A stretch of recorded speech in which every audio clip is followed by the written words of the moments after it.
Lead me.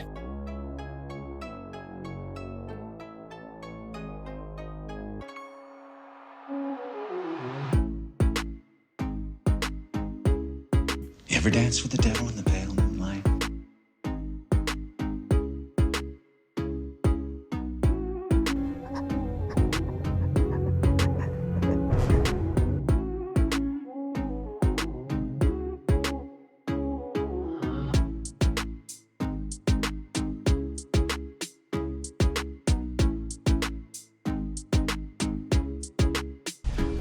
It's gone. The box is a classy, understated design, virtually identical to the other Mega Mod controllers that I have tested on this channel. And on the back, you are going to get a description of all the mods that are included if you did opt for that. And it's going to show you how to stick it to your enemies. Now, sliding into the actual box, it's just standard cardboard. You don't have any laser cut foam. You have 3 pieces of documentation. One is absolute trash, as it's a stock PlayStation instruction manual, but I do recommend reading the other 2 pamphlets. One is for the mod chip, and one is for remapping the awesome paddle system. Your controller is held in by a little plastic bag, which is going to do nothing more than protect it from dust. It's not bubble wrap or anything like that. You do have a 10-foot USB-C cable, which is a lot better than the 3-foot standard cable that comes with a DualSense controller. You can also opt for a pack of thumbsticks, which I do strongly recommend that you opt for because they are actually pretty good and they will save you money by not having to get Control Freaks or some kind of generic thumbstick cap. You do have a slew of different colors. I chose lime green to match this build, and I gotta say, this build is gorgeous. I will have copied and pasted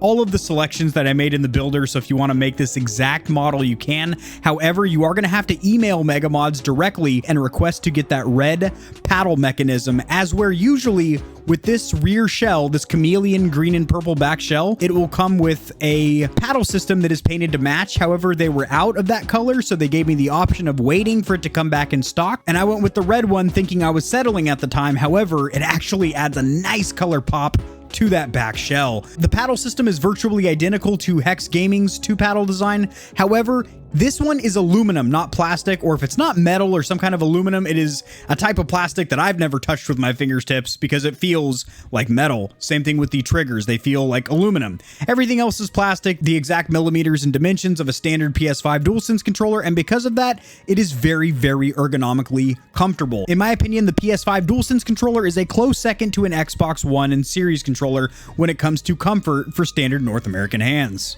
I'm gonna show you one of the coolest things you've ever seen in your life. Not my living room, don't get me wrong. It's pretty dope. This guy has controllers in his living room on the wall. Check this out.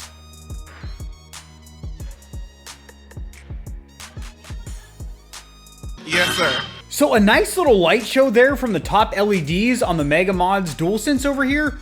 Why is that? Well, quite simply, Stallions, that's because there's a mod chip on board. The thing about this controller that I'm personally very, very excited about. You got to keep in mind, I mean, look at the wall. I've tested a few controllers and I had a small business for a while building custom controllers. I also do collect limited edition and discontinued controllers as an investment because I know, well, they're like a tradable commodity. Why I like this controller so goddamn much, besides the fact that I built it Joker themed in their online builder and it turned out better than my vision, is the fact that this does everything. There's one thing it doesn't do, which I will cover, of course. I'm going to point out any cons or shortcomings, but the thing does everything. What do I mean by everything? Well, cosmetic or appearance modifications. It has paddles on the back. 2 of them, granted I would like to see 4.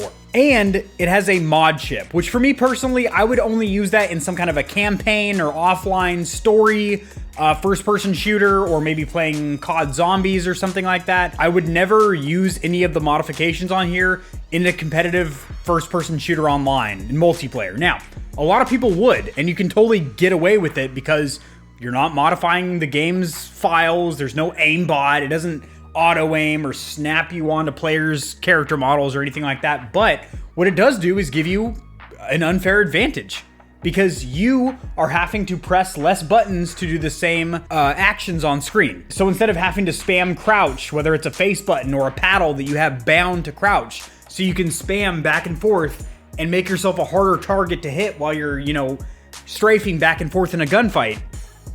With a modded controller, you can just start aiming and shooting, and it's gonna start spamming crouch for you. Instead of having to get a quick trigger finger with a semi-automatic weapon, you can just hold down the trigger and a semi-automatic weapon will start shooting like a full auto because it has what's called turbo function, which, by the way, turbo function has been around since the early 90s, actually maybe even the late 80s. On retro consoles like the Sega Genesis and the NES and the SNES, they actually had controllers that had turbo function on them. What I think is so amazing about this controller right here over all the other controllers that I've reviewed thus far would be the fact that it does a little bit of everything. It has a mod chip. It has esports performance mods like trigger stops and paddles, or, you know, buttons, whatever you want to call them. This is paddles here, but, you know, back buttons that allow you to keep your fingers on the thumbsticks. Plus, it also has a huge catalog of cosmetic appearance modifications if you're only interested in having a good looking controller. I do have to say that these controller companies do honestly listen to the gaming community. What am I basing that on? Well, several months ago, I reviewed a Mega Modz controller, and I told their representative, you know, I thought it would be great in my community, my audience, which at the time was about 20,000 people or so, we're at about 32 now, would love to see paddles as well, back paddles. This came to fruition. This became a thing. If this controller had just one more thing, well, technically two, which I'm about to talk about right now, this would be the ultimate controller. There would be no competition. That would be an option for 4 paddles, maybe keep the 2 paddle design, but also have one that has 4 paddles as well, or buttons, 4 paddles or buttons on the back, instead of having to choose between having a full trigger pull or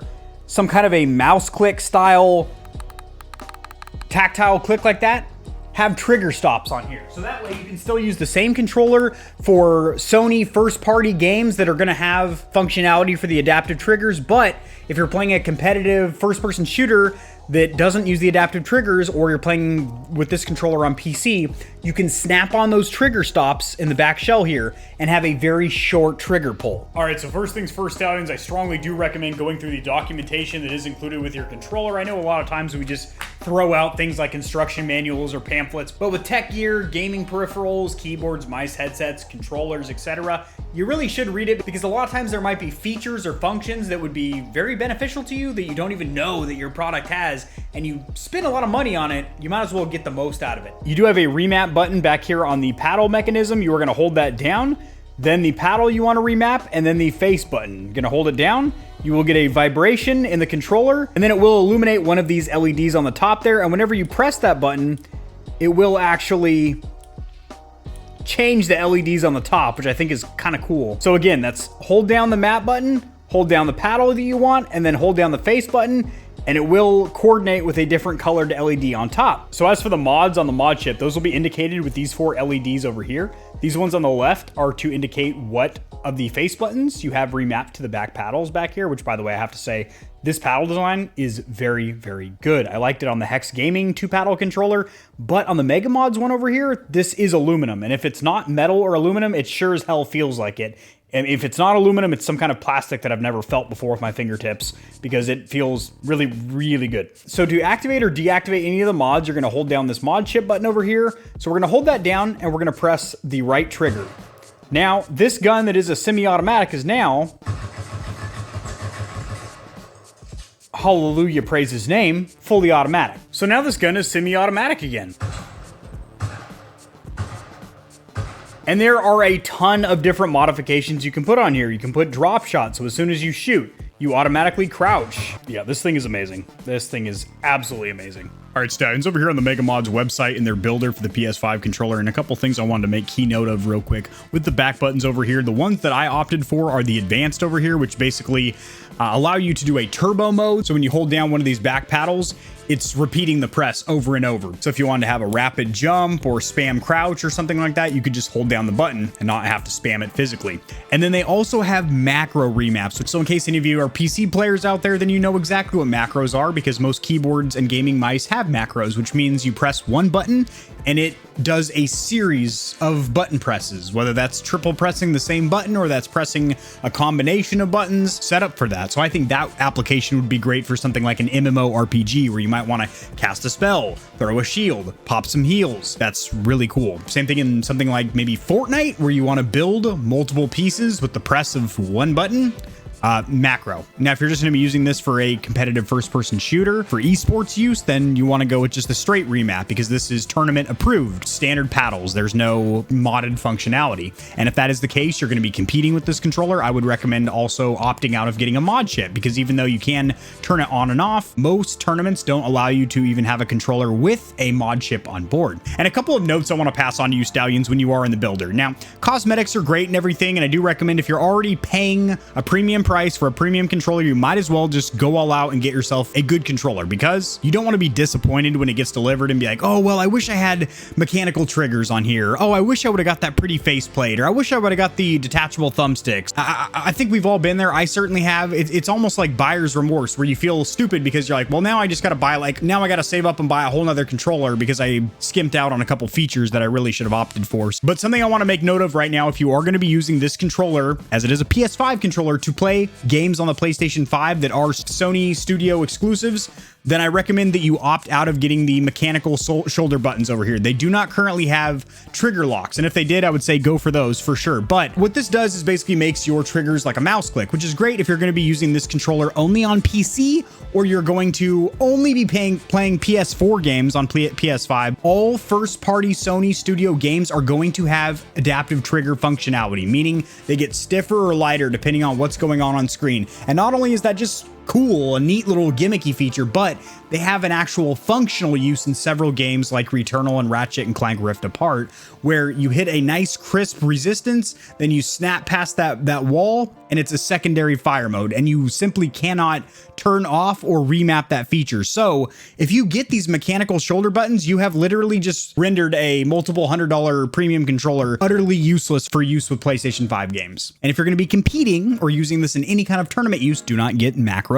or turbo back paddles or back buttons. Just get the standard remap. You're good to go. You're tournament ready. It's only $8, and I do strongly recommend that you do opt for the little pack of thumbstick caps because they're actually, it'll autofocus, they're actually incredibly grippy and they feel very, very good to the fingertips. That way you don't have to buy control freaks if you don't already have a pair. And you know, $8 for a set of 4 is incredibly reasonable, and they do come in several different colors, so you can kind of color code it with your theme. So again, I'm going to copy and paste my selection for this build here, which came out to $285.90. Would have been $341.90. However, there was a sale for about 16% off on some of the components, such as the faceplate and whatnot. So by no means cheap. However, as I'm testing more and more controllers from AIM, Scuff, Battle Beaver, etc., that's kind of par for the course with these custom controllers. And you can spec out a controller for substantially cheaper than this. Again, for testing purposes, I literally deck this thing out with every single cosmetic and performance option except for the mechanical triggers, because I do still want to use this with PlayStation 5 games. So this is my final opinion of the Mega Modz PlayStation 5 controller. Well, this thing is damn near perfect. The only two cons, if you even want to call them that, but I wouldn't consider them a con, there's just features that I would like to see on their next version or iteration. There's 2 fantastic paddles. I love this paddle system. I genuinely do. If they had a 4 paddle design, for a lot of gamers, that is actually a deal breaker. They only play 4 paddle controllers.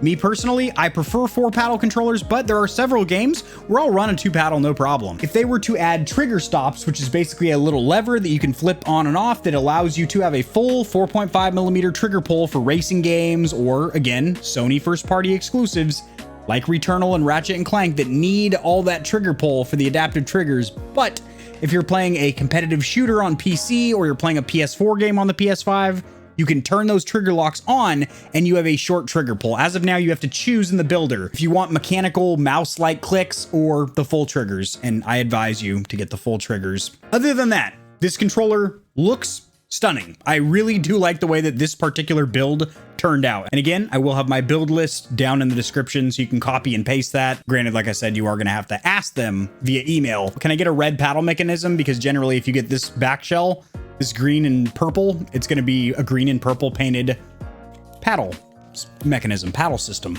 As where it's not here, it's red and aluminum, which looks sick. Very satisfied with this controller. 10 out of 10 would recommend. Again, 4 paddles and trigger stops, and this would be the best PS5 DualSense controller on the market, in my opinion. And I've tested a good handful of them. Good handful. That was weird. That is going to do it, Stallions. If you enjoyed this video, liking it will help it to get seen by more gamers. This information will reach and assist them as well. Perhaps they're in the market for a premium controller, and this can help them make a decision if this one is right for them. Subscribe for more content like this. I cover news in the gaming community and industry, as well well as tutorials helping you get set up streaming and YouTubing, and honest gaming peripheral reviews.